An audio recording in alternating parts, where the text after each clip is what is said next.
and I'm talking about Marcos Paganini. Marcos, please do turn on your camera, join us. I'm so grateful for you to be here with us.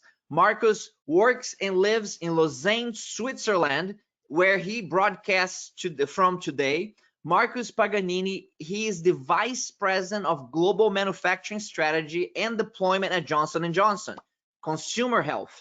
Marcos is responsible for process design and standardization across the global manufacturing and supply chain network, focusing on key processes and technology choices and aligning strategy with customer needs. This involves global network, operational excellence, smart factory, digital and automation, culture of innovation, and global project portfolio and performance management. Marcos has worked at J&J for 14 years, covering all regions and many different functions. Prior to that, he worked at the Fiat Group, McKinsey, New Rubbermaid, and Sylvania Lighting, cross-industry leadership of excellence and innovation. He is an operational excellence expert and has a proven track record of driving large-scale supply chain transformations across multi-site, multi-region scopes. Marcos, it's a real honor and a privilege to welcome you on behalf of our global audience. Thank you for sharing your expertise with us today.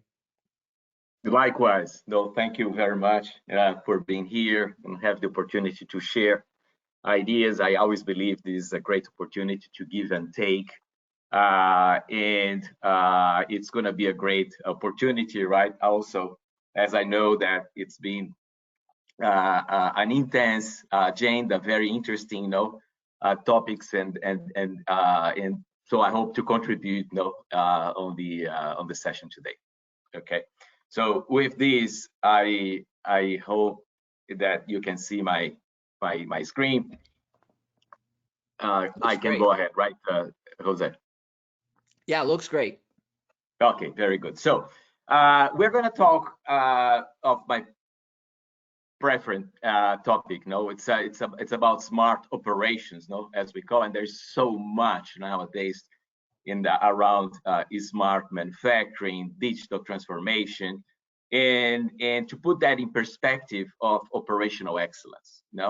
And that's what I've been doing in J&J, and I've been doing talking a lot in the industry, on how to converge both operational excellence and digital transformation. So that's the topic for today. And so Jose already introduced myself. So as you know, so I've been in many regions and functions and companies and different cultures and the like. And what I most like about supply chain, right, is that we deal with so much diversity, with so many different situations, So supply chain is not only complex, but it's also very exciting, It's that's what I keep saying, It's, for me, one of the best examples of a human cooperation, It's we can achieve fantastic things when we get our act together, through supply chain. And I've been privileged, to be in so many different situations, and live so many different experiences, in my life, with always very principled people, great companies, and now 14 years in J&J, which has given me the opportunity, through J&J, to be in all regions, and mostly in supply chain and manufacturing. So let's start from the start, put things in perspective. We talk a lot about industrial revolution, and now there is this hype, I would call, that we talk about fourth industrial revolution, and that term happened, as most of you know, right, about 10 years ago in Germany. But we need to be careful, right, because in the way that fourth industrial revolution has been put, the context is more like the industrial technology evolution, right? So that we need to differentiate to what I call production system evolution. Initially, when we had the very first industrial revolution, in England, almost 200 years ago, we refer to production system evolution, right? That was the first industrial revolution, as we know, right? But then there was a bit of confusion of mixing both technology and production system evolution, and that's why I wanted to separate things. No, but anyhow, we are in this fourth technology industrial revolution path, as we all know, and now we are living these cyber physical systems, right? Where internet and connectivity is the mainstream, right, in technology nowadays.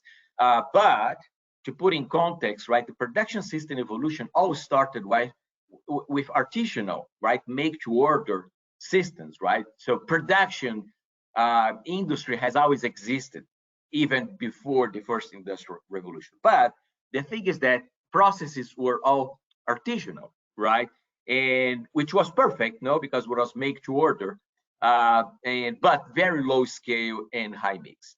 And then, as we all know, automotive and other major mass production type of industries appeared in the beginning of 20th century with mass production, right? And of course, automotive was the best example of that. No, with primarily systems that were designed to make to stock and have low mix. No, and what was the advantage, right? Well, prices and costs collapsed, quality improved through industrial engineering, and products were affordable and available, and that had a massive,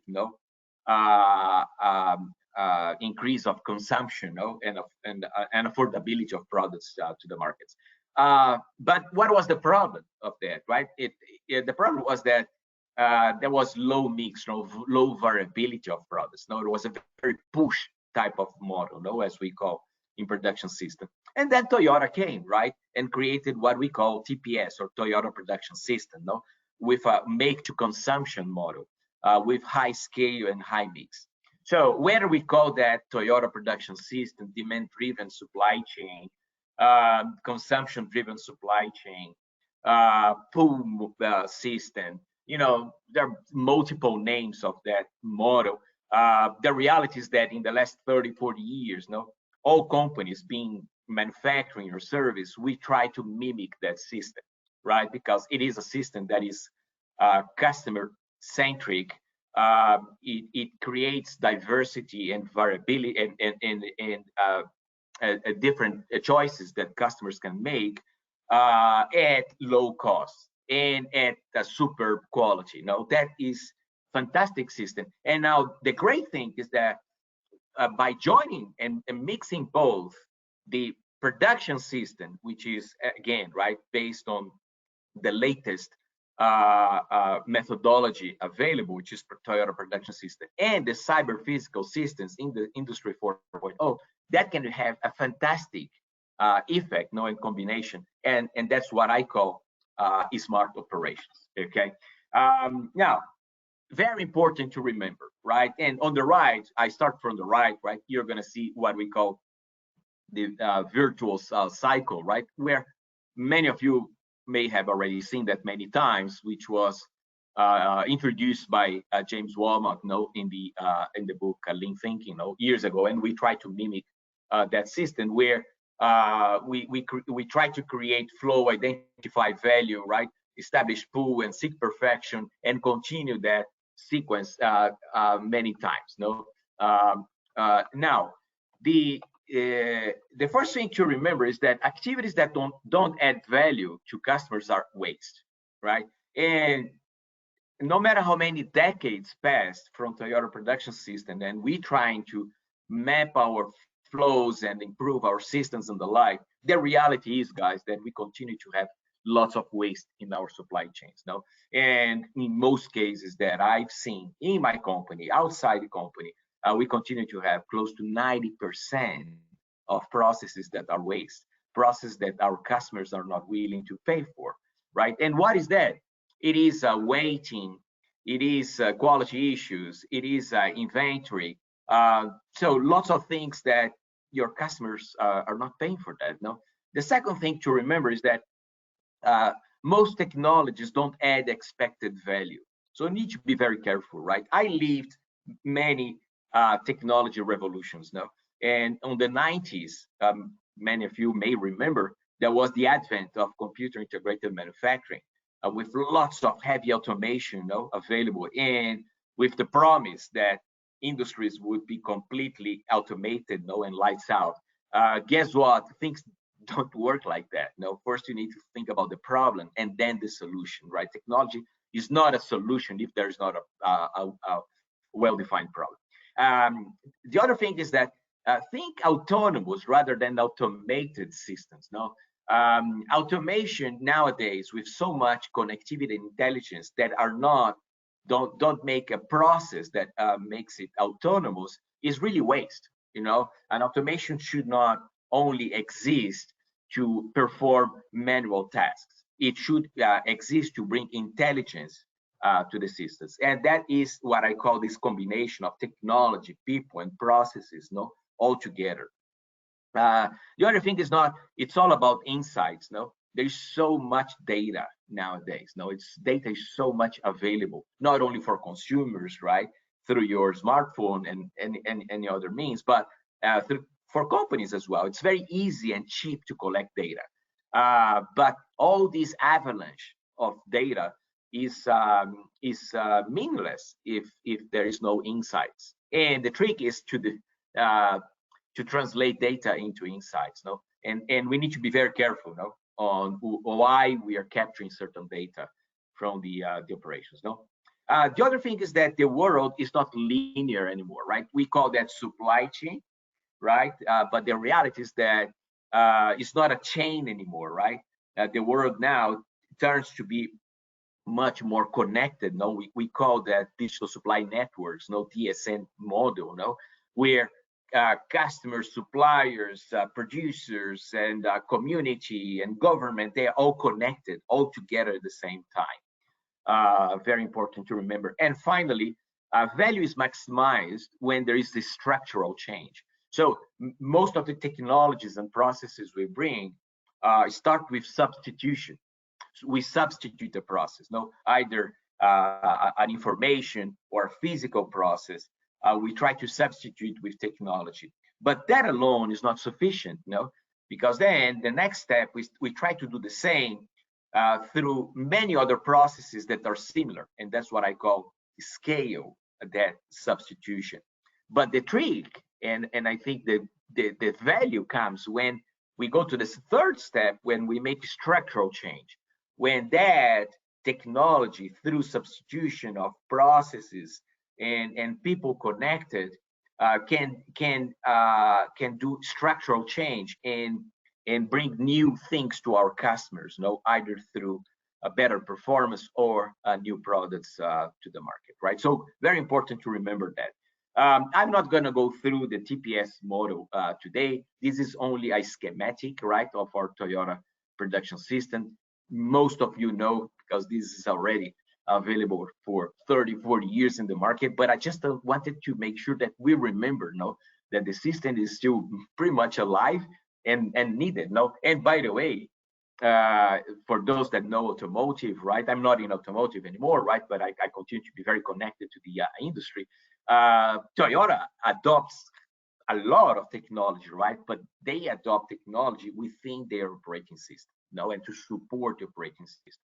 Whether you use this model or another model, it is very important to keep in mind that what matters is really the operating system.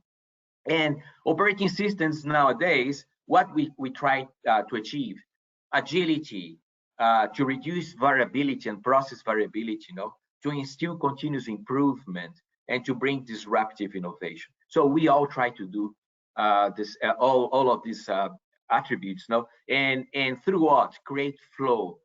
I always say that flow is magic. When you have flow and speed with agile systems, your processes and information and systems, whether you are in service or manufacturing, they stay much less waiting in the system. And when that happens, you have much less problems, and much less waiting, much less of many things, and value is flows to customers much faster, So what is the message here at this part of the presentation is that technology must serve the operating system and not the other way, right? So that's the model that I've been implementing in J&J, which summarizes many of the elements I talked before, but also the elements from the industry and Industry 4.0. I start from the middle, right? In this circle, you're going to see the definitions of the digital transformation technologies that are available. I use the Association of Supply Chain Management definition. There are many other classifications, right? But basically, you're going to see the same, right? Through intelligent automation, digital twin, smart operations, and so on and so forth. But these are choices that must be made. It doesn't mean that we need to apply all of them. But how do we make those choices? Well, let's go from the left, bottom left. First thing to understand, we need to understand the business drivers now and network strategy. So it is very important, right, to understand what is the problem we're trying to solve. Do we have different segments in our industry? Most big companies will have different segments, as we all know. What is the level of automation that a certain segment in a certain geography and a certain process requires? What is your mix and volume, and so on and so forth, right? All requirements from the market. When you understand that, you understand why you need a certain technology. But then you need to apply flow to your processes. Very important, right? The last thing you want is to automate waste, right? Because be careful, you get very good in producing waste. No? So the next step is that you create flow, right? And you map your processes and you re-engineer your processes, whether it is to reduce time or variability, and to introduce pull and push models in the right places, and so on and so forth, as you can read here.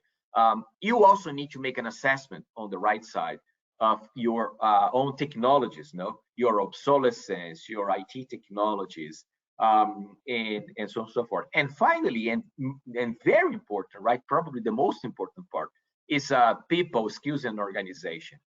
I tell you, technology and new solutions together with processes are not going to work if your organization is not capable to do it. No, so technology must enable people, right?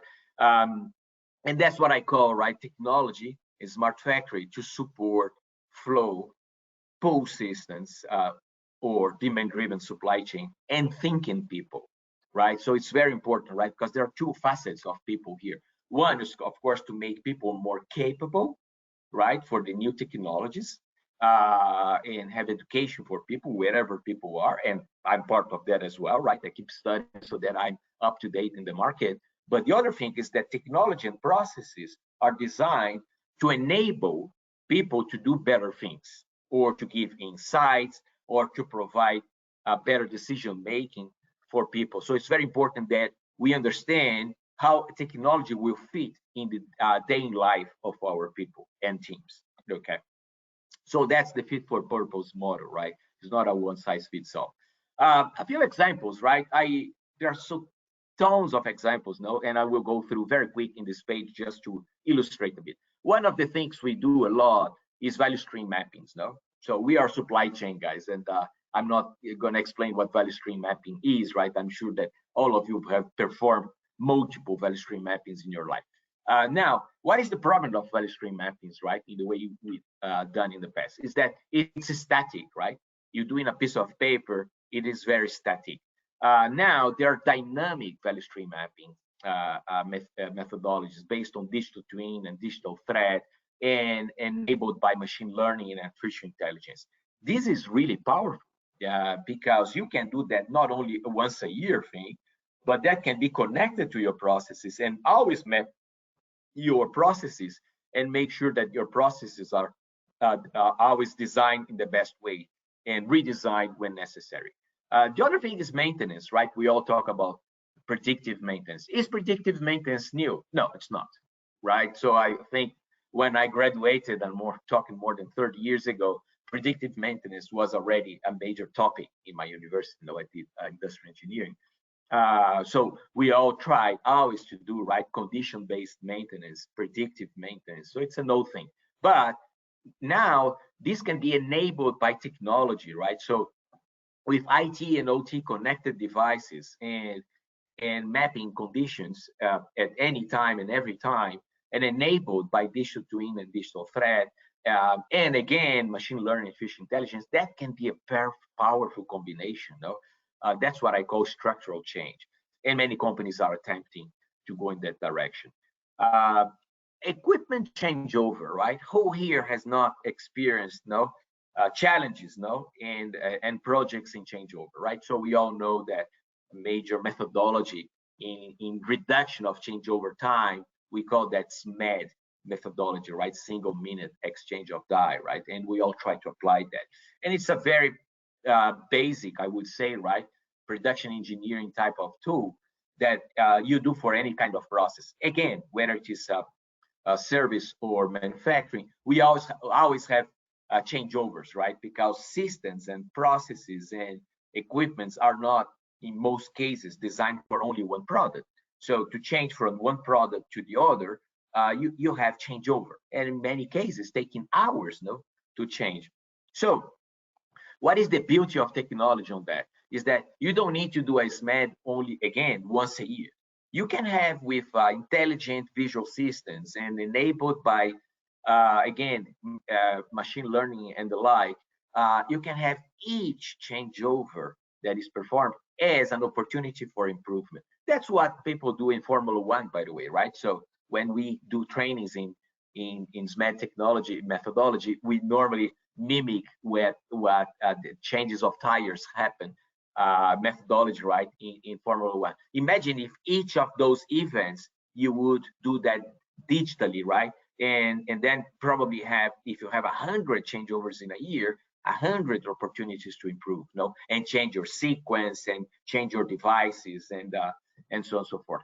The other example that comes to my mind is problem solving. Problem solving is the core of any continuous improvement methodology, right? And we call that PDCA in simple terms, right? Plan, do, check, action. So again, it is very static. Imagine if that could be digitalized, right?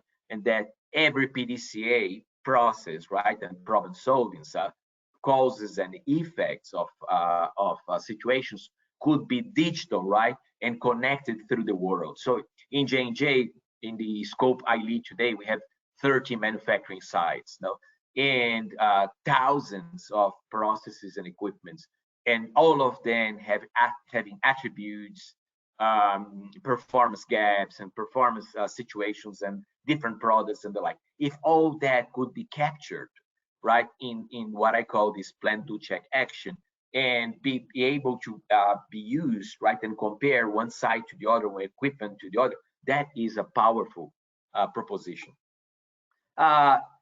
Guys, and the list goes on and on, right? The toolbox is large, and most of the tools of production engineering, and again, for service and manufacturing, can now be enabled by digital. And so I'm not suggesting that we apply all of them, but just saying the toolbox is powerful. How do we take that, right? So the very first step that we all try to do and is to make your visual management digital, right? So most companies nowadays have digital dashboards, but it's not about the dashboard itself, but the ability to capture data through cheap devices, and that data goes directly to your cloud and your data lakes, and that is directly going to your real-time visual management monitoring. So you don't need to do all the capture of data, manual transcripts, your graph, so that all can happen automatic. So it's a powerful proposition, but I would call that it's a very first step. The second step is to make real-time sensing and prediction, right? So you take all this data, right? And this example that you see here is predictive maintenance aimed to improve through predictive maintenance. So you take all that data, you contextualize, you bring intelligence through patterns and repetitions, no? And then you give insights of when a certain element of your equipment is going to break, and then you act before it breaks, no? So that's what I call a real-time sensing and prediction. And the third step is really to have action, right? A closed loop process, no? So in this example that I show here is an e-Kanban type of thing, right? So you understand the consumption of a certain process, and you send that signal to your previous process and says, well, it's time to replenish my process. So that's a very simple example that exists already in many different formats. But I'm saying a closed loop, a descriptive model is also the sequence to follow. So my very last message here is that smart operations, which is a combination, again, of process, people, and technology, can be a step change in efficiency and effectiveness, right? You see by my graph here on the right. So the traditional operational excellence through continuous improvement is going to bring you over time a better performance. If you integrate in a smart way, that curve is going to accelerate. Now, the issue is that if you don't do that in a smart way, that curve is going to go downwards, no? Because technology not done in the right way actually is going to cause more problems. Because the technology that is not applied in the right way is going to actually create desynchronization of your supply chain. That's what I call, right? What is the point of having one element of your supply chain, let's say machine, that operates at a much faster speed when the others cannot follow? So you will create inventory, right, after that process, which can, by the way, create quality and space problems, right? So you need to synchronize, and that's where technology can create problems if not well designed. No. So last but not the least, so many of you that know me, right, through other events and situations, I am passionate about supply chain. Supply chain, we're always talking about people, society, communities, and in J&J, we are very encouraged, no, to work with in diversity and inclusion. And I'm sponsoring now one new campaign, which is to provide food to children in the south part of the island of Madagascar. And we need to create nutritional centers where children don't have what to eat nowadays. 1,600 children are without food nowadays. So for those that are interested to join the efforts with me, please go to my LinkedIn page, Marcos Paganini, Johnson & Johnson. You're going to find me there, and you're going to see my campaigns, or you can ask me directly and I can show you how to participate. Okay, so with that, I conclude the day, and Jose, I pass the ball to you. That is fantastic, Marcos. Thank you for sharing those insights. I'm going to ask you that you stop showing the screen to the audience so that I can come back in with the camera. And I love the fact that you highlighted the importance, and for the audience, you know, they know me and they may be thinking, oh, there is a guy like, there's another fellow Brazilian here who likes this concept of excellence and innovation, because that's what I preach, and you definitely aligns very well with that. We both know that innovation is great, but innovation is useless if you're not able to scale it. And the way that you scale innovation is through a lot of the practices that you showed here, is by applying excellence to the innovations that you create, so that the scalability is what allows you to achieve enduring greatness. And you have highlighted that masterfully throughout your presentation. So there's still time for the audience to ask additional questions, so feel free to ask those questions. Curious about one of the themes that has emerged in the questions is related to how you have the supply chain network for J&J is gigantic. There is, I mean, you're a global corporation, you have so many links there to deal with, and then correspond accordingly, you have thousands of opportunities for improvement and innovation in that system. Curious about how do you take that in? How do you identify, prioritize what you're going to work on a system that large? Well, it's a fantastic question. Thanks for asking, Jose. Well, and that has a lot to do as well with company culture, by the way, right? There are companies that are more hierarchical and that have more controls, and other companies that are more decentralized, and less controls. I think the most important thing I would say, and that's what I try to do for 15 years in J&J, is that you have your segmentation and your operating system very well designed. If people understand their segments and where they need to work and what defines value to their customers, whether it is internal or external, it makes much simpler for people to understand if those ideas that they have are good or not, right? Because they cannot identify, regardless of the function that they work, they can identify horizontally of how that's going to impact their end-to-end supply chain and their customers. So I love to think like that, because you have thousands of innovators in the company. I don't like to think that only management are the leaders of this company, right? We can all innovate anytime, right? So first thing, I love to think like that, that smaller teams can always innovate and should have the delegation and the autonomy to innovate. But the second thing, and my last one, is that you do have big things, right? You do have a major information system that you need to implement, or a new technology and equipment or product that you need to implement and the like. And of course, that requires a more sophisticated, I would say, body, and that's what we have, where we make sure that we think about 5-10 years from now, and we understand the evolution of that innovation and technology and see if it makes sense, and we don't only think about the short term. So I think it's a combination of both, Jose. It's top down and bottom up at the same time, and that's what makes a fantastic and innovative company.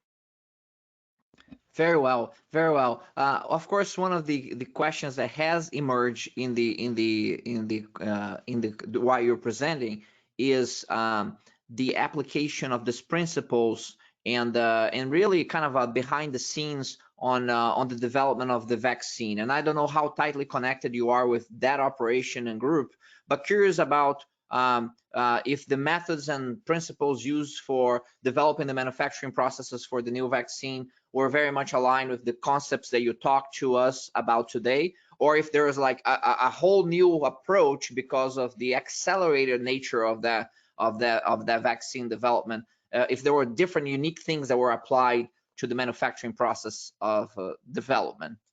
Yeah, so look, Jose, I am not directly connected, right? We have a Tiger team that worked in vaccine now in this development.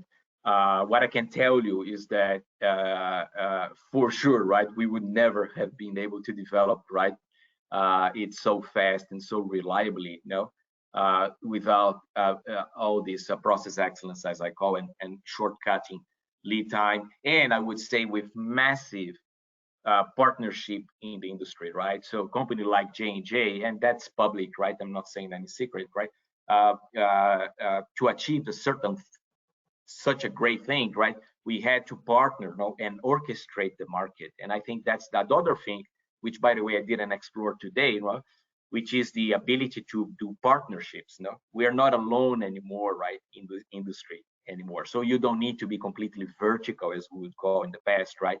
You need to take the best and in the industry, and orchestrate, I would say, the supply chain, and not own the supply chain, right? So anyhow, I just wanted to piggyback on that to give this other context, but I cannot give more details of how the vaccine has been developed, also because many of these things are confidential, and I'm not really allowed to disclose. Absolutely, absolutely. So thank you for that. Another question is a more general question about, you have such great experience, not only of J&J, but, across industries.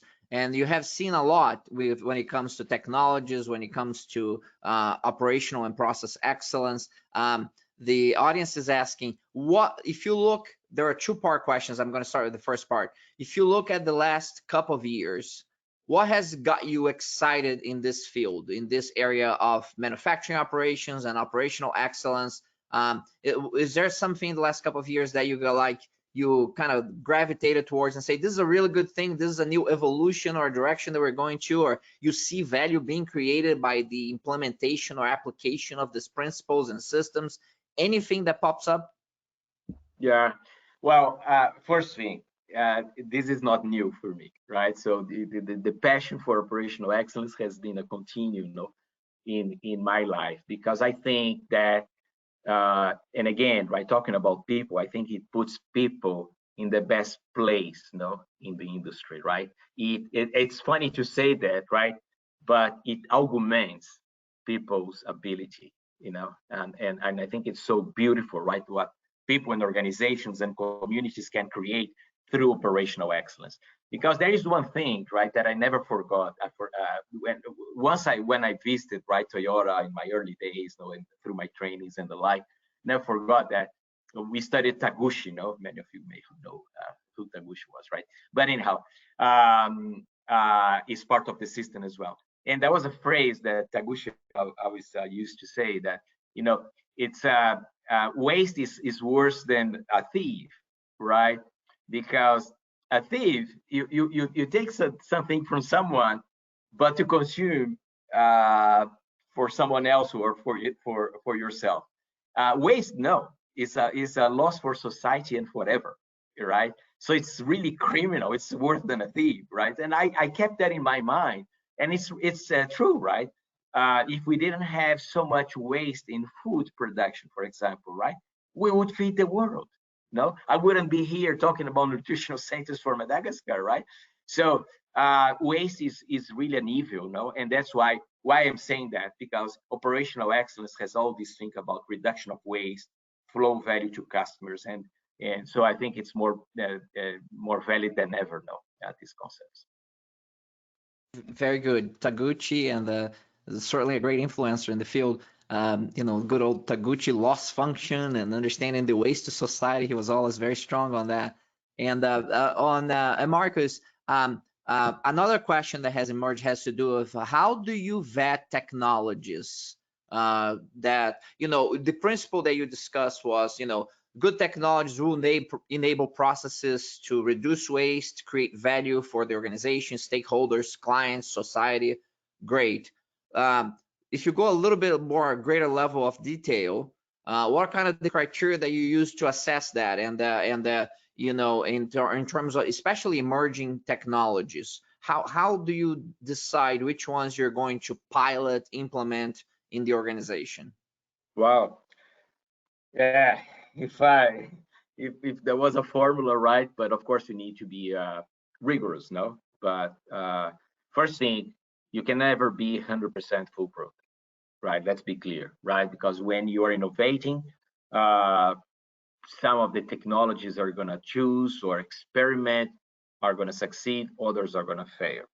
So I start from the end, because knowing when you're failing and stop your failure is very important, right? You have to be humble enough to stop and move on, right? The mistake I see in many organizations and companies, that the acceptance of failure is not there, and then you end up adding, and to the point that you cannot do anymore, right? But now, what do we do, right?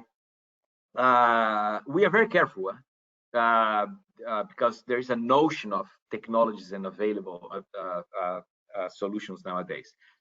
We do lots of test and learns, as we call. So we take smaller environments where we can test and learn not only the technology but the effect of technology through people and teams, right?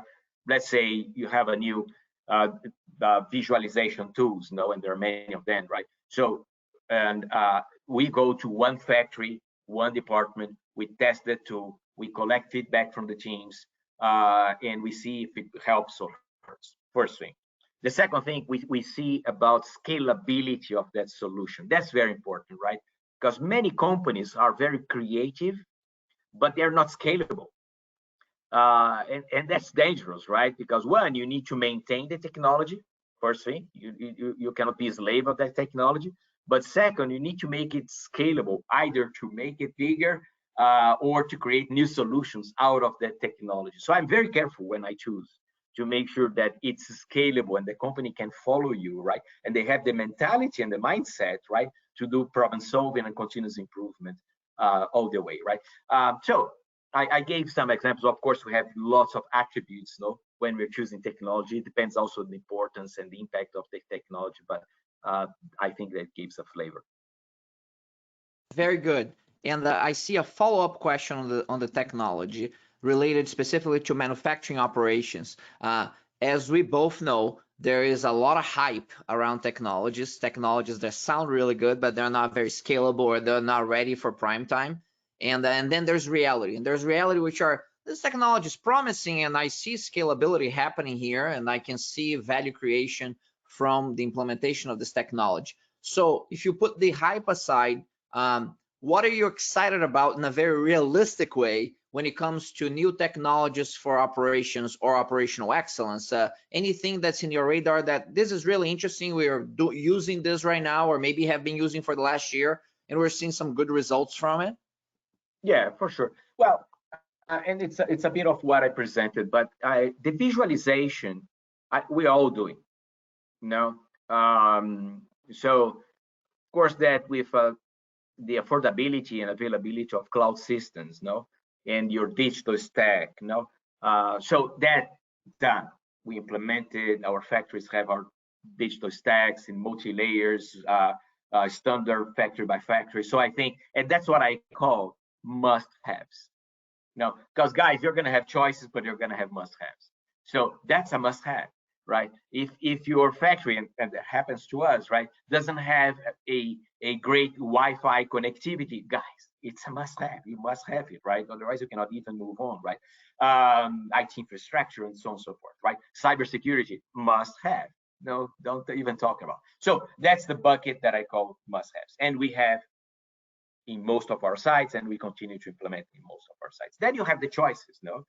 As I was saying, visualization is something that we're doing a lot. We are pursuing a lot of sensing and prediction, as I called. So I think there are already very well tested technologies in sensing, in predictive maintenance, and the like. And we have, I would say, scaled most of our sites with different levels of maturity, but scaled very well. Data science is something that is we all use, right, with much better algorithms. Is there anything new in terms of algorithms? And I wouldn't say so, because it's a node, right? By the way, I graduated in operational research, so we all know that what is available nowadays, it's kind of a better version from the past, but much more powerful, right? Because of the connectivity, you know, and the computer science, know, and power that you have behind.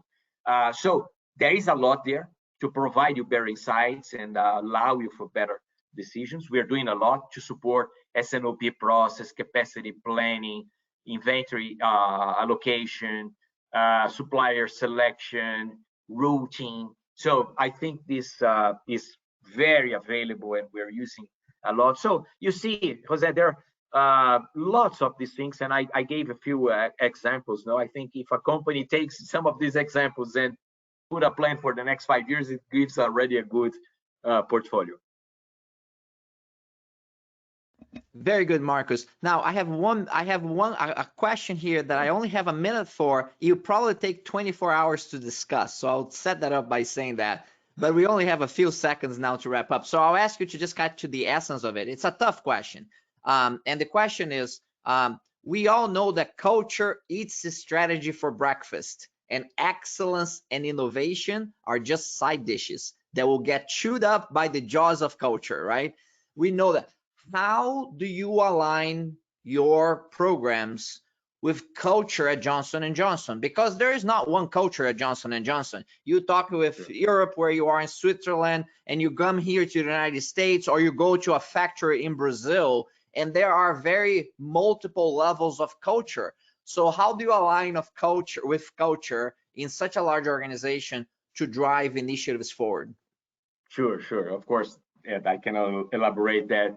Such a complex matter, right? To your point, right? So fast, but I would say that, and that's my philosophy, right? Technology exists to enable and not to control.